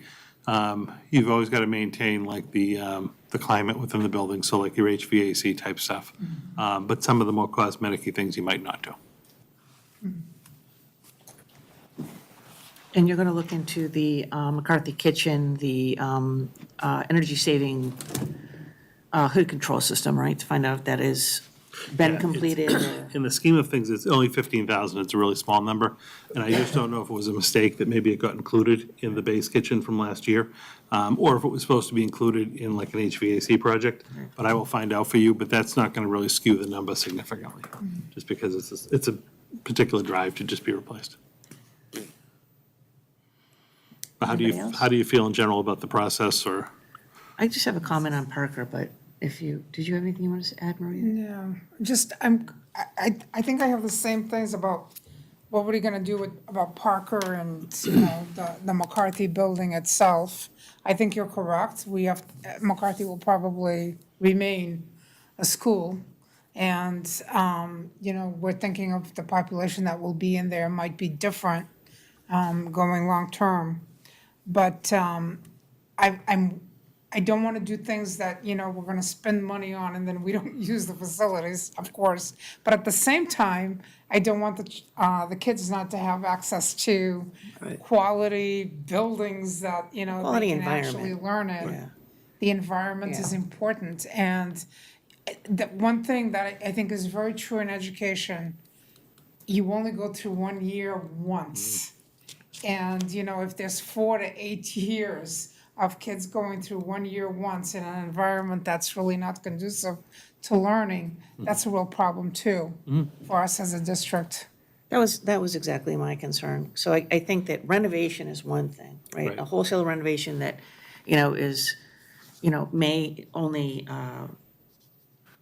that we can't take with us, Right. right? And that to spend that much money. But I do think we're going to have to make that distinction between renovation and cosmetic, because we do want to keep up the quality of the learning environment for our staff and for our students. We don't want to just let things go because, Parker's going to come offline, because, some kids are going to spend their entire middle school career, right, at this school. And so, I think safety, obviously, and, whatever we do to make it a quality learning environment without wasting money. Right. Right, I think is the way that we're gonna have to approach this. Right.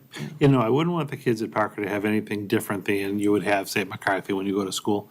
And I was just mentioning, like, we'd have to look project by project to kind Exactly, of right. examine it. Right. But, you know, even when we talk about cosmetic, like paint, right, might be considered cosmetic, but paint is very inexpensive. And even like our custodians do a lot of the painting within the buildings, if they're in there on the weekends, like, that's something that we would still probably do and maintain. We're not gonna let the buildings fall into disrepair, even if we went forward. But like, say, a project like the elevator might be something that we look at. And if the elevator is functioning and it just needs, you know, preventative maintenance to keep it going, well, then an elevator is something you might keep, because again, you're only gonna be there for a limited period of time. Absolutely. But we'll just have to look at them on an individual basis. Like, someone might think that the floor tiles are cosmetic, but I don't think that way, because I don't think it's a huge sum of money, and it doesn't look good, quite honestly. It's a tripping hazard. And I think for, you know, like you said, 8 different classes of kids over 8 years to have to go through that, I don't think it's fair. So I think those we should just kind of look at and talk about on a project-by-project basis.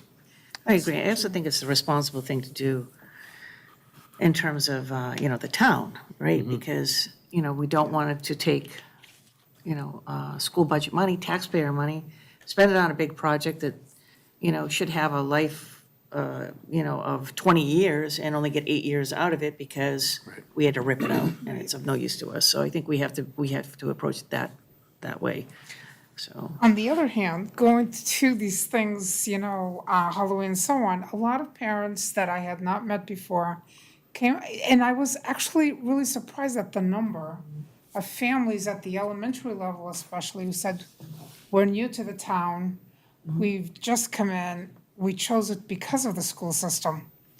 And so, you know, those are taxpayers, contributing taxpayers to our town that pay a major part of the cost of running a school system.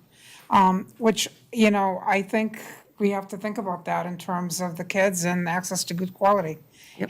And buildings and facilities were like the number one thing that folks mentioned when we did all this, you know, these meetings for planning and so on, as the thing that, you know, needs improvement. Right. No, they're old. They're old. That is a fact. And that's why we're trying to get a new building. That's right. Good. Does anyone object to taking the 2 projects in red No. off the list? No. You don't need No. to vote for that, do you? No, just a kind of you give me direction, so No. I'm good with that. And then, like I said, I'll prepare all of these, we'll bring them forward the next time. I'll email you out the little spreadsheet ahead of time, because if you want to plug your numbers in and kind of sort, or if you want to give me any feedback in between, I'm totally open to it. Okay. And then we can go from there. The Westlands, the air handlers, none of that got taken care of when we did the big HVAC review. No, well, no, it got flagged as needing to get done, but it didn't Okay. get done. Okay. No, it didn't get funded. Okay, Yep, all right. thank you. Next item, number 4 on the agenda this evening, you have a memo from Joanna requesting a rate increase, which I support, for the school nutrition services driver. This is a singular position that we have in the district. We have a food service association, which is kind of similar to a union representing all of our food service staff, with the exception of this one person. So this is a non-affiliated person. And what we would like to do, we've always kind of mirrored and had them have some alignment between the non-affiliated and the affiliated folks. So the recommendation is based on the contract that we settled with the workers in the Food Service Association, would be to grant this position the same increase. So it would be $1.50 an hour increase for fiscal '23, and then 75 cents and 75 cents for '24 and '25. So happy to answer any questions. Again, this is a singular position, and again, this is just a non-affiliated position within that particular food service group. Will we be approving the 3-year, because as a word, it's just the 1 year? Yep, so what you'd have to do tonight is actually just approve the 1 year. Okay. Because this is the fiscal year that we're in. When we put the budget together for next year, we'll incorporate the 75 cents and the 75 cents. So when the budget comes forward. Okay, so this will cover them for 3 years as well?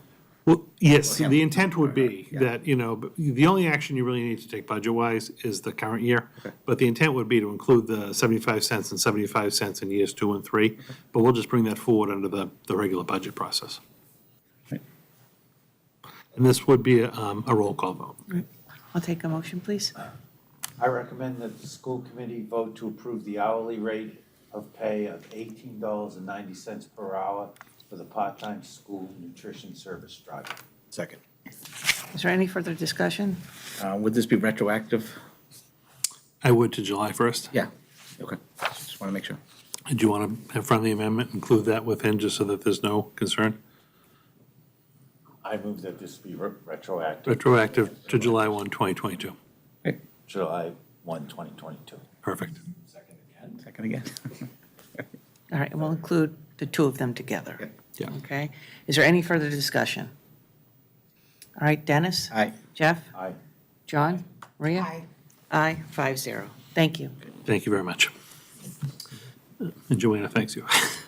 The next item, number 5 on the agenda this evening, is just a little bit of a working timeline that I'm sharing with you, just to kind of let you know some of my thoughts and how we're going to be moving forward with this realignment process.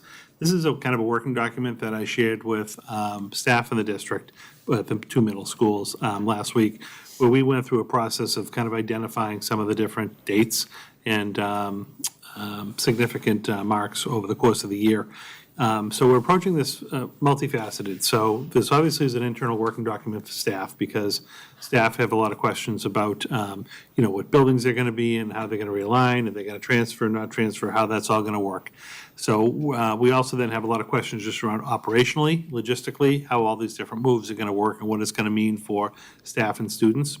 So last spring, I put together a couple of working groups. One was specifically around facilities and taking a look at the possibility of this merger and realignment. So we've asked those folks that served on that committee, because they're familiar with it, if they'd like to form and stay on board, and we're going to call it transition team for this year.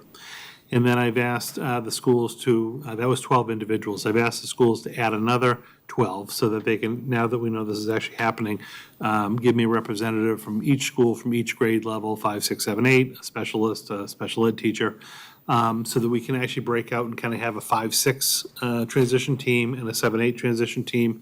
And we're going to be beginning that work with a come-together meeting on the 14th. On here, I tried to kind of identify different opportunities to keep parents included and parents informed on what we're going to be doing.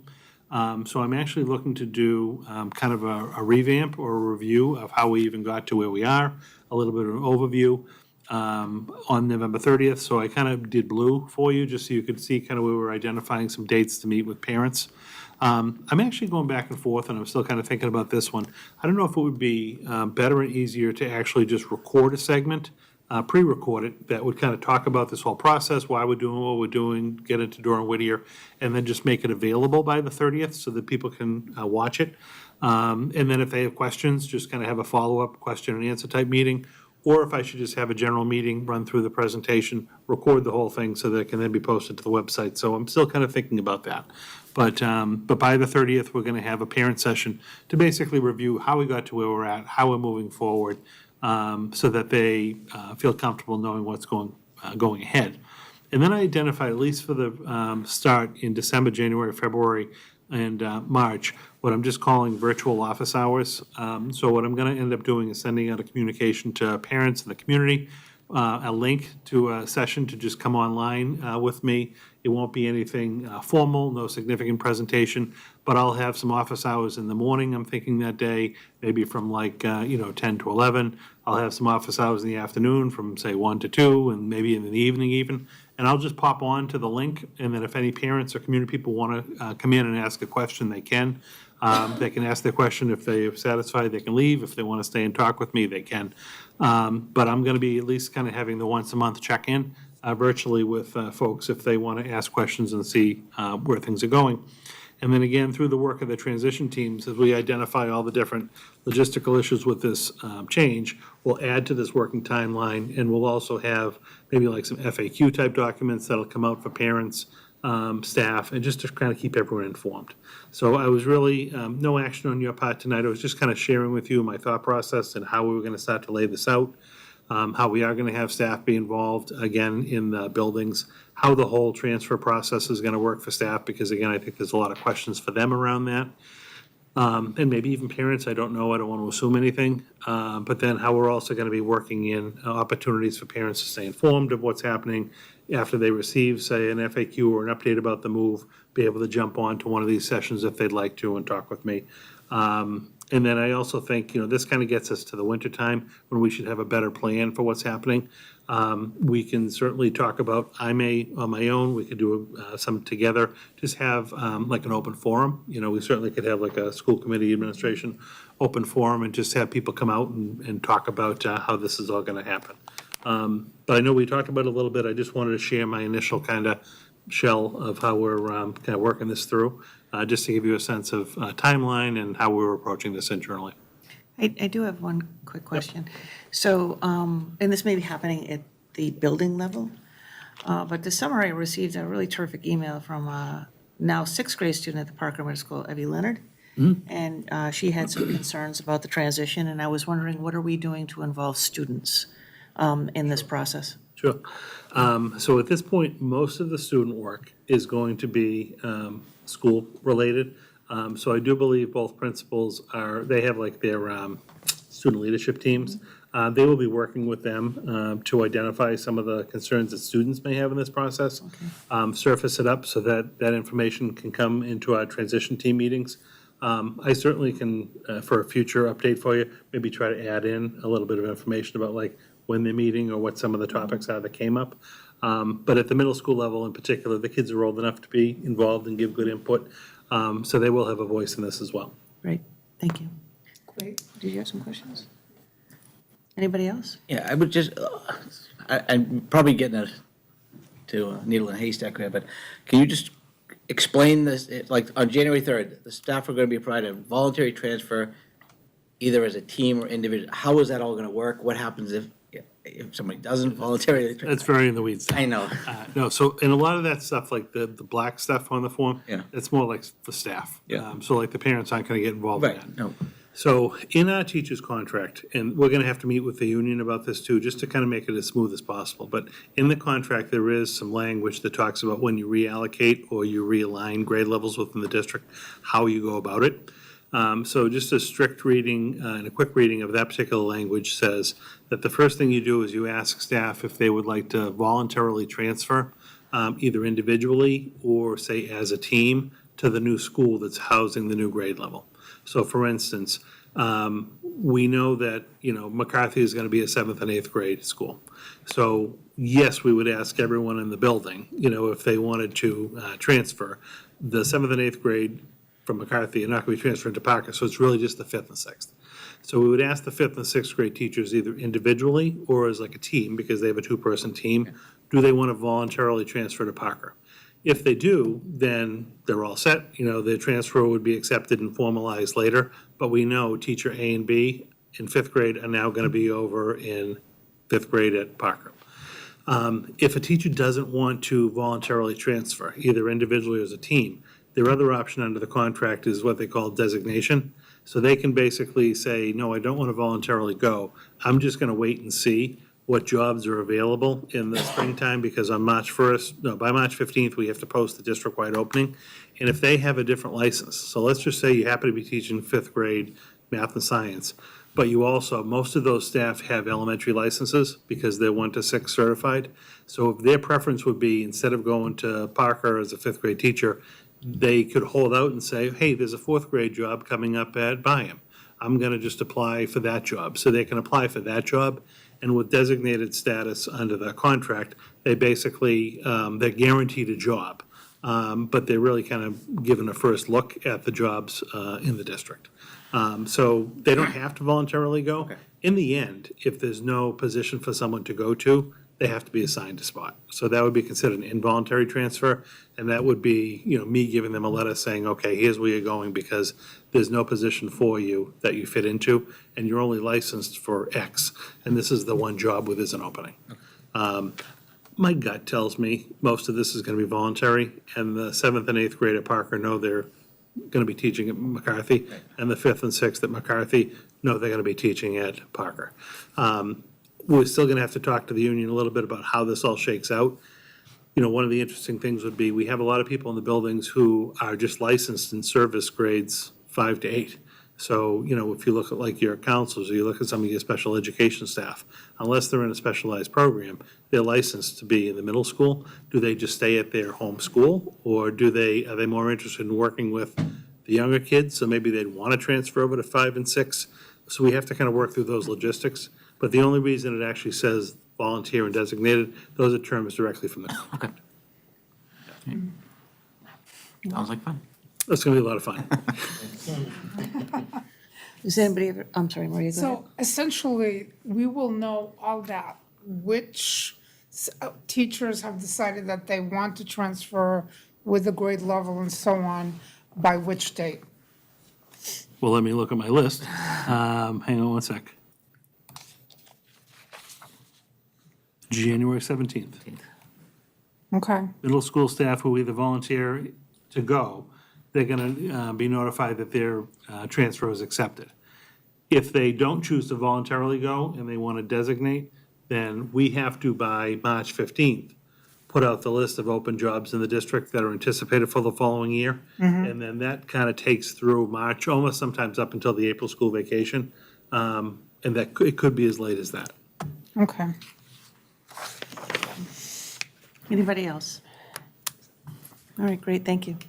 Okay, again, if any ideas you have, just let me know. But I just want to kind of share with you that timeline to let you know our thought process on it. I'm pretty sure you're getting a lot of comments. I get a lot of kind of side questions and so what's going on with it? So I'm pretty sure you're gonna have a lot of people interested.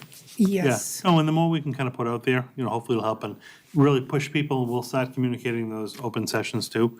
If people want to pop in, we'll do like some morning, afternoon, evening hours. Encourage them to do that. I would highly recommend just making sure the PTOs at both schools are aware of these sessions and are, I'll reach out to them and make sure that the presidents know. Yeah, I haven't even advertised them yet, though. Okay. I'm just sharing this So with you. when- But when those sessions come up, I'll actually be pushing the Great. dates and the reminders right from here. Mm-hmm. The schools can certainly include them in their newsletters, but I'm going to make sure that they go out district-wide from here. And I'm actually going to include the whole district, not just the middle schools. Right. Because if you have a child maybe who's in Right. 4th grade now, and you're interested in what's going to happen, you're welcome to come. So Right. we'll push those out district-wide. The elementary levels in there. I do know that that's where I've been getting a lot of the questions at the PTO meetings.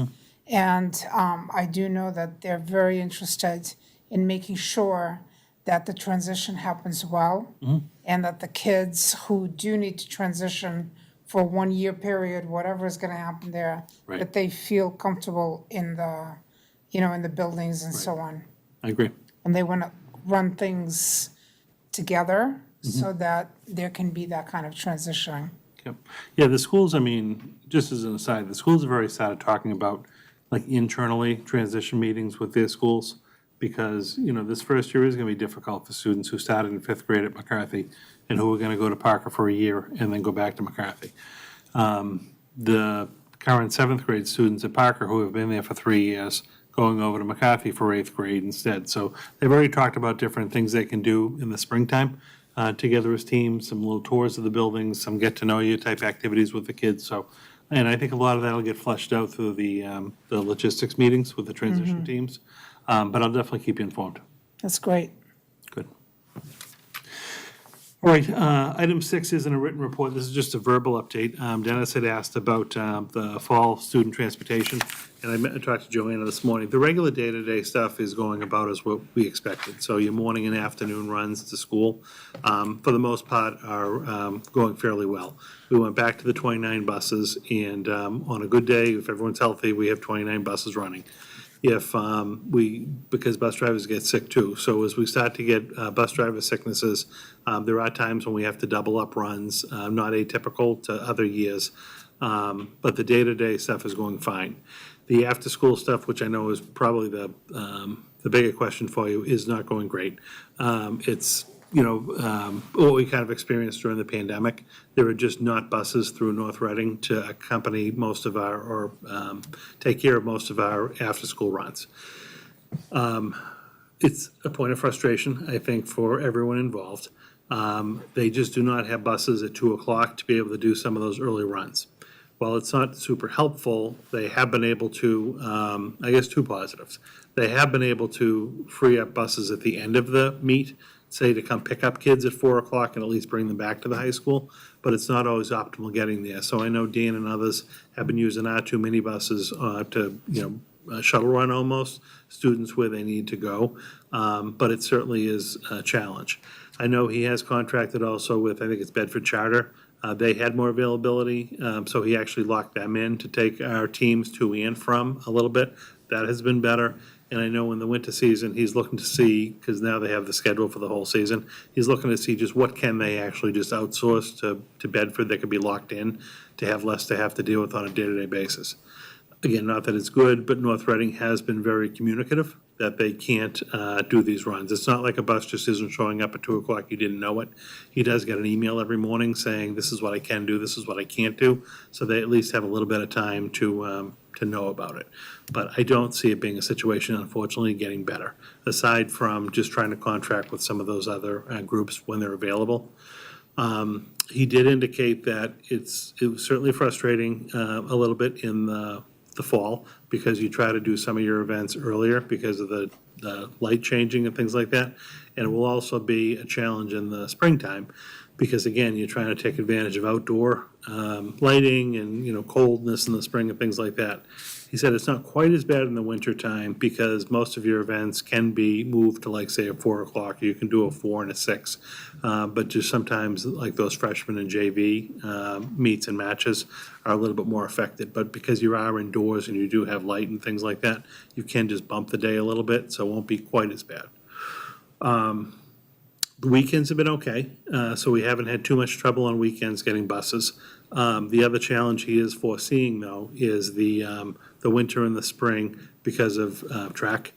Track just requires a lot of buses. It's not like a tennis team who can just take the small bus, but there's just the numbers of the track. Kids pose a challenge, and there's honestly just no way around it. So the students who can drive have been super. We've had a lot of parents driving and being willing to kind of carpool and help out where they can. Again, they've got those, thank God we have them. They have the two minibuses that they're sometimes actually just shuttling kids to different sites, and they're kind of running loops because they can't even have the bus go and stay with the team. They need that bus to come back and bring another group of kids somewhere. Everyone is chipping in. I called Dan one day, and he was actually getting on the bus to drive the swimming team to a swim meet. So everyone is kind of doing their piece to make it work. But the bus driver shortage is obviously still real, and it's not even like we can go to another company. I mean, we have, but there's not like 3 or 4 or 5 companies out there to go contract with. People just don't have the drivers. So it's not good, but at least we're dealing with it. So nobody's losing their opportunities. Like, they're not saying, cancel the JV meet because we can't get a bus or. No, I haven't heard that. I think it's more of That's what I want- my it's an concern. inconvenience. I think just because, again, even if you're hearing that morning, it's still hard to plan for. But it's not like things are being missed. I have no idea what that is. So, and if things get better, I'll certainly let you know. But, we kind of made it through the fall, and we'll see. Again, I do think I agree with him, the winter's a little different because you can push things back a little bit. I think the spring can be tough. The fall is different. I mean, every district is having this problem, right? And, I know that in the district I'm working in, that sometimes we can't get picked up till 4 o'clock to go someplace, right? So, but, which is a problem because it's getting darker earlier, but they're going to be inside, so you get a little bit more flexibility with that. And, just thanks to Dan Hart, because this, from what I'm hearing from, our neighboring districts is just an everyday occurrence where you're trying to manage transportation for your teams, and it's a lot of work. It's a lot of work. It's been tough. And do we see this changing in any way in the coming So year or two, or? in trying to find some transportation, what they identified as the problem, and I don't know if you already said this, was there's not enough drivers. Right. So, and this has been since, last year, right? Right. So, and it just doesn't seem to be changing at this point, so, I don't know. And again, we're seeing it during the day. It hasn't been to the levels we were previously dealing with. But we're still, they don't have the pool as backup drivers. Right. As they did. I don't, the thing is that, maybe, was it temporary? I don't think anybody knows that answer for sure. Right. But if it's not temporary, then we're gonna have to come up with some other solutions Right. to Yeah, try I to think help a lot of people. this is just, the market too. The market's gonna have to adjust itself over time. You've got a lot of drivers who, if to drive a big bus, you have to have a CDL license. And Right. if you have a CDL license, you're highly sought after. You can make more money going to work for a private company or somewhere where you can use that license and not necessarily be driving a school bus, but be driving a truck that requires it. So yes, I think eventually the market will correct. I think bus drivers will probably receive more money, and then our contract prices are gonna go up because we're gonna have to pay Right. more money for the buses because they're paying more for the drivers. I just think that hasn't all fleshed out yet, but that's likely what will happen. News is good today. Is there anything in our contract with the bus company right now that, talks about, I don't know, failure to pick up, or drop runs, I guess, for like a better way to put it, or, being really late for pickups? Yeah, I mean, there's all that language in there for our regular transports, right? To school, from school, and things like that. We have penalties if you come too late, you have penalties if you drop off, without notice and things like that. There's savings, obviously, if they double up a run, we're not paying for a bus for that day. Right. But no, there are no penalties for the after-school stuff because, and it's not like they're accepting it and then not showing. They're actually telling us that they can't come. And I think it's just something that I'm sure they'd love to do because it's extra money for them, but at the same time, if they just physically don't have the drivers, there's nothing they can do about it. All right, thank you. Right. Did you have any other questions, Dennis? Okay.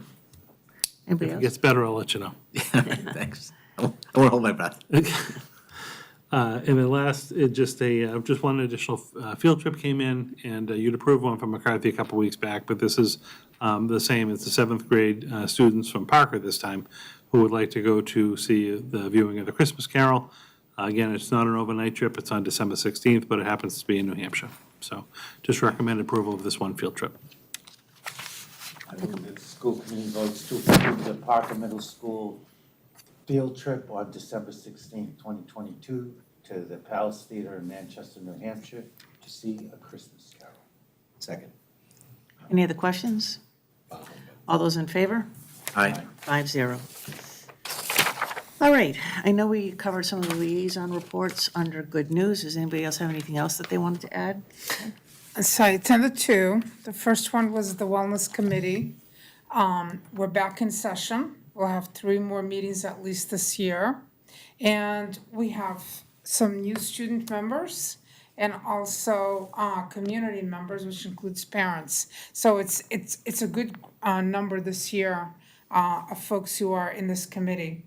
And our focus will be staff wellness and nutrition education at the elementary level. So we started that already and we'll move forward.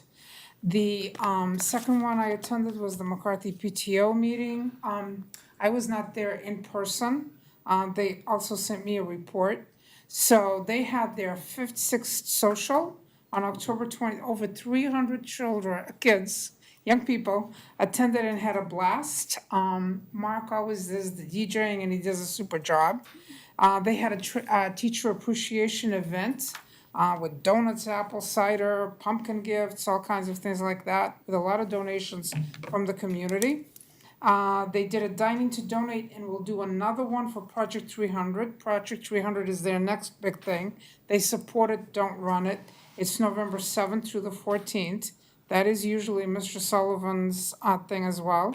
So that's coming up. Sneaker recycling is going on. Their recycle day, November 5th. I keep on saying this, but it's coming up. And they want people to know that in the lot next door at McCarthy, from starting at 9 o'clock, there will be a zero waste collection. So they have their regular recycle day here at the administrative building parking lot from 8 to 12. They would like everybody to reserve Rock and Roll Bingo Night, which is March 24th. And they have their Best Book Fair coming up December 7th through the 14th. They are moving along. Their plans now, they will be Parker Outreach. They're going to reach out to that PTO. And they're working on a toner cartridge collection. And Kristen Farsher is running that at the PTO at McCarthy. Thank That you. was McCarthy. Anybody else, Jeff? The Chelmsford High School PTO sponsored a grab and go at the high school. It happened on October 27th in the newly redone staff room. It was a great success. There were over 25 raffle prizes given out, and everyone had a great time. And families who contributed were numerous and very generous. And the Chelmsford All Sports Boosters Club on Friday, November 11th at the establishment from 4 to 8 o'clock, 4 p.m. to 8 p.m. will be hosting their annual Veterans Dinner. Nice. All right, and to honor the veterans in town. They just asked that you go to their website and register, just so they know how many people will be there. Anybody else? Yeah, CHIPS met last week. They have a number of enrichment activities coming up in November and December, as always. They're very well scheduled for the whole year. They have their open house on November 17th, and their big basket raffle is going to also be on the 17th. They also wanted me to mention a very positive review of the social workers that have been there and visiting their classrooms and helping them out. So they had a lot of good things to say about them. So it was good to hear. Wonderful. I don't have any, but I do want to again mention that we really have some incredible activities happening throughout the district, PTO sponsored, and with parent volunteers. And it really shows you how invested our families are in the district and providing really quality and fun activities for their school communities. So, thank you to all of the PTOs for their hard work and the parent volunteers for making it happen. All right, I don't think we have any public comments. Did anybody have an email that they need to read into the minutes? Okay. Action items or new items? Can I just go back real quick? Sure. I didn't, so on November 10th in the high school, a bunch of the veterans and the other former service members from around the district will be meeting at the high school with all the students that are considering, I think some are voluntarily going to this thing being like, yeah, we want to join the Army, but I definitely think some of the kids are like in trouble and they have to go, but like, yeah, we're gonna talk to the kids about joining the military. I'm just saying, it's the vibe you get. You're like, I don't know if you want to be here, but me, like Mr. Aslan, Dr. Parks, a whole bunch of different people from all the different schools are gonna come in, and we're gonna speak to the kids about that potential option for them. So that'll be fun. November 10th. I forget what time it is. It's in the morning sometime though. In the center, the career center. That was all. Thank you. Sorry. No problem. Yeah. Okay, hold on one here.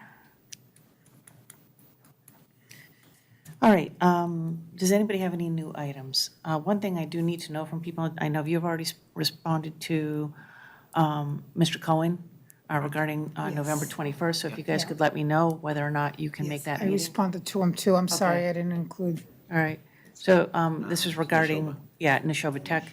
Okay, so if you could please respond to him, thank you. Do I have to let Paul know? You can let Paul know, yeah, just, I just wanted to make sure that people had done that or are doing that, so.